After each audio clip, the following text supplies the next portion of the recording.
오늘은 불순종의 시대에 순종의 사람들, 따라해 볼까요? 불순종의 시대, 순종의 사람들. 우리 새창조 교회 교인들이 순종의 사람들 되시길 간절히 바랍니다. 예레미야 시대 혼란의 시대였습니다. 여러분, 지금 세상이 혼란스럽습니까? 혼란스럽지 않습니까? 대단히 혼란스럽습니다.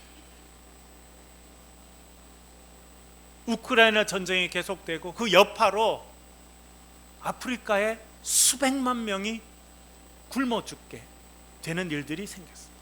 여러분, 우크라이나가 세계적인 곡창지대. 우리나라 땅이 좋죠? 우리나라 땅보다 한 3배쯤 땅이 좋은 곳이 우크라이나.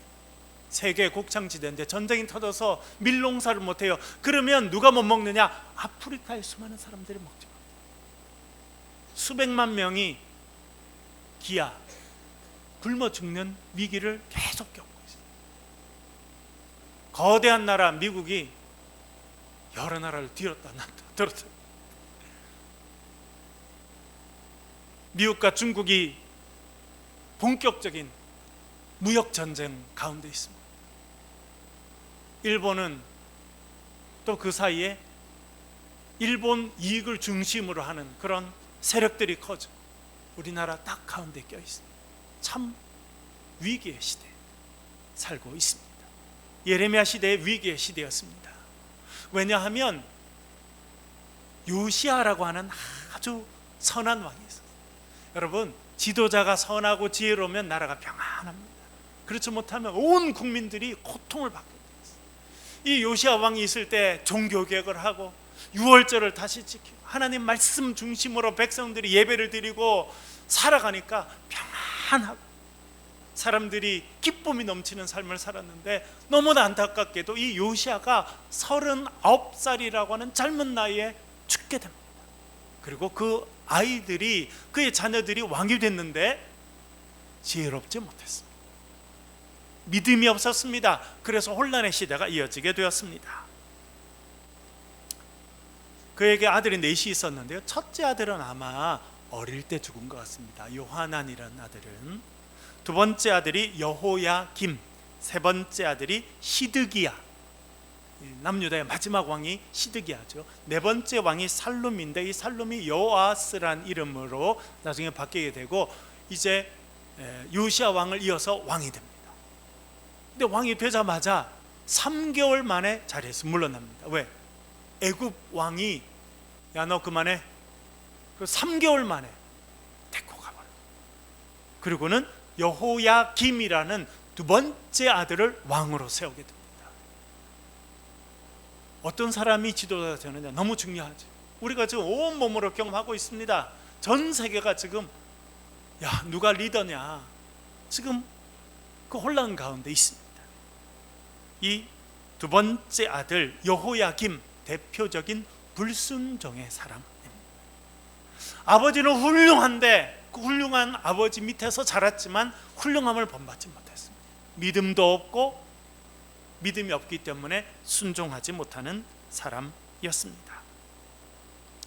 우리 지난주에 말씀드린 것처럼 그의 관심은 어디 있냐면 하나님의 평가에는 관심이 없습니다. 오직 사람들이 나를 뭐라고 평가하느냐, 특별히 귀족들, 고관들, 힘 있는 사람들이 나를 어떻게 평가하느냐, 거기에만 생각이 빠져 있습니다.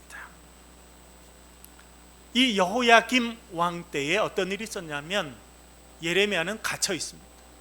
감옥에 갇힌 것은 아니고 뜰에 갇혀 있습니다. 밖으로 나갈 수는 없지만 사람들이 자유롭게 왔다 갔다 할 수 있습니다. 그래서 하나님께서 서기관은 전문적으로 글을 쓰는 사람들, 바룩을 보내주십니다. 그래서 바룩이 먹과 이런 글 쓸 수 있는 파피루스 같은 그런 걸 들고 오니까 이제 예레미야가 하나님께 자신에게 주신 말씀을 다 입으로 말해줍니다. 그러면 바룩이 그걸 다 이렇게 적는 거예요. 그래서 둘둘둘둘 말아서 말씀의 두루마리를 만들었습니다. 말합니다. 성전에 가서 이 말씀을 낭독해 주라. 그래서 여러분들 지금 예배당 오신 것처럼 성전에 모인 사람들 앞에서 하나님 말씀을 읽어 주었습니다. 근데 그 말씀을 듣는 사람들 중에 여호야김 왕의 신하들, 고관들 신하들이 있었어요. 그 이야기를 듣고 지금 여호야김 왕에게 간 거예요. 왕이시여, 성전에 가보니까 바룩이라는 서기관이 예레미야 선지자가 들려준 말씀이라는 것을 읽어줍디다. 꼭 들어보셔야 됩니다 라고 이야기한 거예요. 그래서 신하를 하나 보내게 됩니다. 여후디라고 하는 이제 왕의 가장 측근되는, 왕이 이제 가장 믿을 수 있는 신하이죠. 여후디에게 가서 그 바룩이 읽었다는 그 두루마리 갖고 오너라. 그래서 여후디가 가서 두루마리를 갖고 왔습니다. 그때는 겨울이에요. 지금 겨울이죠. 그래서 겨울이라 보통 있던 궁이 아니라 겨울궁. 여러분, 우리나라도 최근에 보니까 최근에 지난번 추웠잖아요. 그 여기 대구도 뭐 영하 7도 8도 되니까 저기 철원 지방은 몇 도가 되냐면 영하 17도 이렇게 되더라고요. 여기는 한 10도쯤 차이.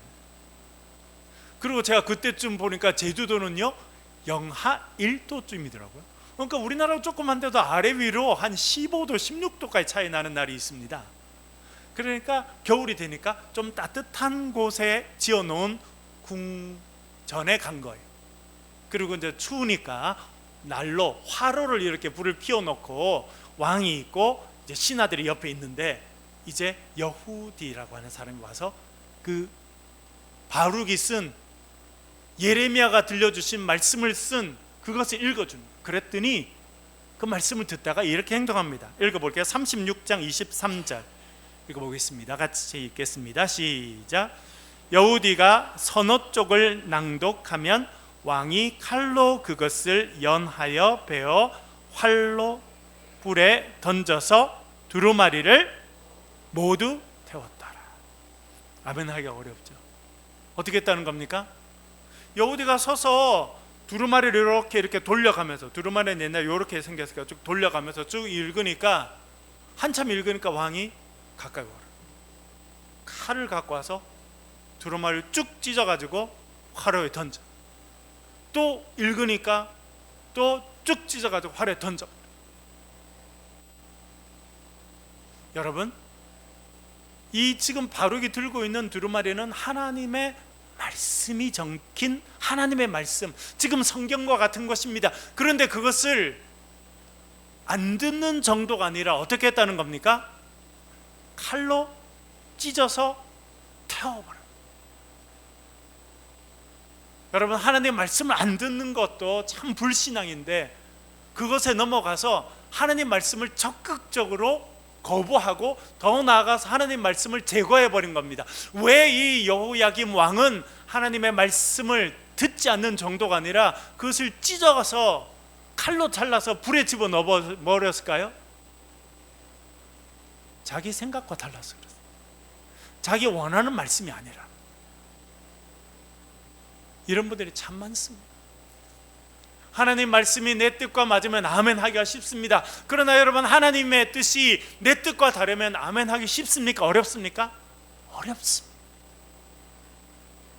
그럼에도 불구하고 신앙의 사람이라면, 주님, 제 생각을 주님 앞에 내려놓겠습니다. 주님의 뜻이 이루어지길 원합니다. 예수님도 여러분 겟세마네 동산에서 뭐라고 기도하셨습니까?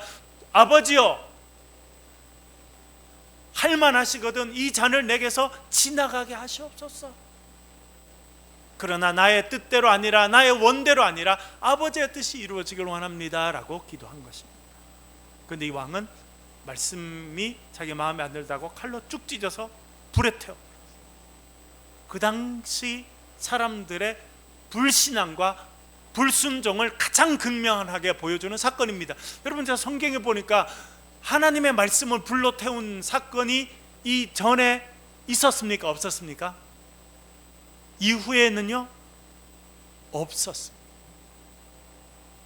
얼마나 극악한 왕인지. 하나님의 말씀을 정말 듣지 않는 사람도 있죠. 그러나 그렇다고 그 말씀을 불에 태워서 없애버리는 사람은 이 사람, 불신앙의 사람이고 불신앙의 왕입니다. 그는 불순종의 대표인 것이죠. 왜냐하면 그 당시 분위기가 그랬다는 거예요. 하나님 말씀이 귀에 들리면, 내 마음에 맞으면 듣고, 안 그러면 거절하고 살았다는 것입니다. 불순종의 사람, 불순종의 시대를 반영하고 있습니다. 그런데 그런 시대에 순종하는 사람들이 있었습니다. 그 사람들이 바로 레갑 사람들이었다, 그렇게 말해주고 있습니다. 그러니까 극명하게 대조가 되는 것이죠. 지금 제일 권력의 꼭대기에 있는 여호야김은 하나님 말씀을 듣지 않는 정도가 아니라 칼로 잘라서 불태워버리는 그런 시대를 살아가는데, 이름도 없는 사람들, 권력도 없는 사람들, 제사장도 아니죠, 귀족도 아니죠, 내놓을 것이 없는 사람들 가운데 레갑 사람들이라 불려지는 사람들이 있었어요. 하루는 하나님께서 예레미야가 말씀하십니다. 예레미야야, 레갑 사람들을 불러오너라. 그래서 레갑 사람들을 불렀어. 그들에게 포도주를 줘서 먹게 해라. 그래, 좋은 포도주를 준비해서 레갑 사람들한테 줍니다. 이 포도주 드십시오. 아주 좋은 포도주입니다. 그건 레갑 사람들이 뭐라 말합니까? 35장 6절 읽어보겠습니다. 같이 읽겠습니다. 시작. 그들이 이르되 우리는 포도주를 마시지 아니하겠노라. 레갑의 아들 우리 선조 요나답이 우리에게 명령하여 이르기를 너희와 너희 자손은 영원히 포도주를 마시지 말며. 아멘. 이 사람들이 지금 하나님의 사람인 예레미야가 정중하게 포도주를 권하지만 거절합니다. 왜요? 우리는 조상 요나답이 포도주를 금했습니다. 그런데 여러분, 이 요나답이라는 사람은 언제 살았냐면 북이스라엘 가장 악한 왕이 있었죠. 누구입니까? 북이스라엘 역사에서 가장 악한 왕. 그리고 왜 그 사람이 악해지냐면 악녀랑 살아서 그래요. 이스라엘 역사에서 가장 악한 여자 딱 한 명 꼽으라면 뽑을 수 있는 사람이 누구입니까? 이세벨이죠. 이세벨이 밤마다 남편을 들들 볶으니까 이 남편은 막 살아남기 위해서 아내가 하는 말을 다 듣는 거예요. 그래서 바알 우상 세우고 아시라 우상 세우고 여호와 선지자들을 막 잡아 죽이고, 그래서 가장 악한 왕이 됩니다. 그래서 하나님께서 어떻게 하십니까? 예후라는 사람을 세우셔서 그 사람이 이제 하나님의 심판을 행하게 됩니다. 그래서 결국 이세벨 어떻게 죽습니까? 성 위에 살고 있는데 신하들이 와서 그를 밖으로 던져버리니까 그 위에서 그냥 땅바닥에 떨어져. 그 시신은 어떻게 됩니까? 짐승들이 와서 먹어. 처참한 그런 심판을 받게 되는데, 그 심판을 행했던 사람이 예후입니다. 그런데 이 예후를 도와준 사람이 여호나답, 요나답이. 그렇게 하나님의 심판을 행하는 신앙을 지키려고 했던 사람이 요나답인데, 그 요나답이 자기의 자녀들을 다 불러모은, 그리고 말합니다. 우리는 앞으로 포도주를 마시지 않는다. 여러분, 이것은 쉬운 일이 아닙니다. 이스라엘에게 있어서 가장 중요한 음식을 딱 하나만 꼽으라면 뭐가 될까요? 포도주입니다. 여러분, 우리는 그런 문화 가운데 안 있지만 유럽에 가면요, 프랑스라든지 이탈리아 이런 데 가면, 좋은 식당에 가면요, 기본 포도주부터 나옵니다. 제가 몇 년 전에 우리 통합측 목사님들하고 프랑스 개혁 교단 목사님들하고 일주일 동안 저희들 세미나를 했어요. 그래서 신학 세미나도 하고 목회 세미나도 하는데, 식사 시간이 되면 반드시 포도주가 있습니다. 그래서 포도주를 조금씩 다 나누고 그렇게 하고 대화를 하면서 음식을 기다리는 게 기본 매너더라고요.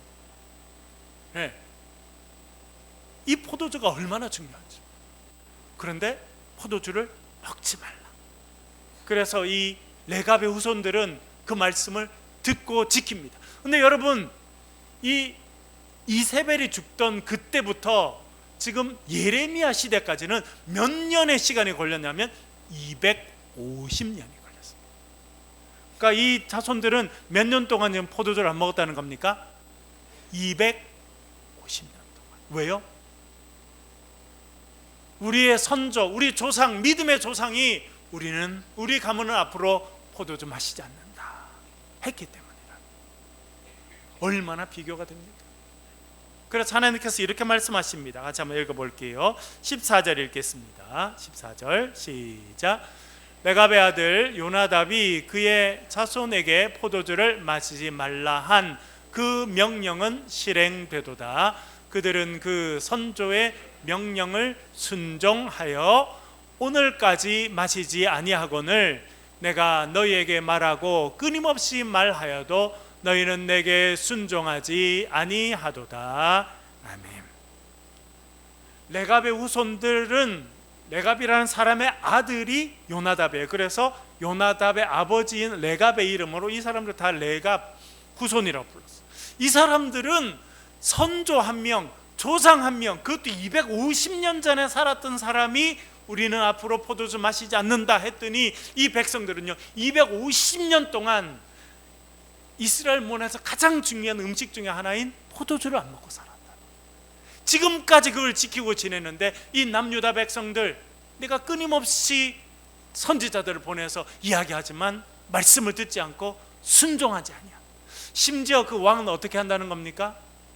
말씀이 듣기 싫다고 두루마리를 칼로 잘라서 불에 태워버리는 그런 일을 한다는 거예요. 여러분, 똑같은 시대 사람들인데 이 이름도 없는 별로 유명하지 않은 레갑 사람들은요 조상의 말 한마디를 250년 동안 지켜.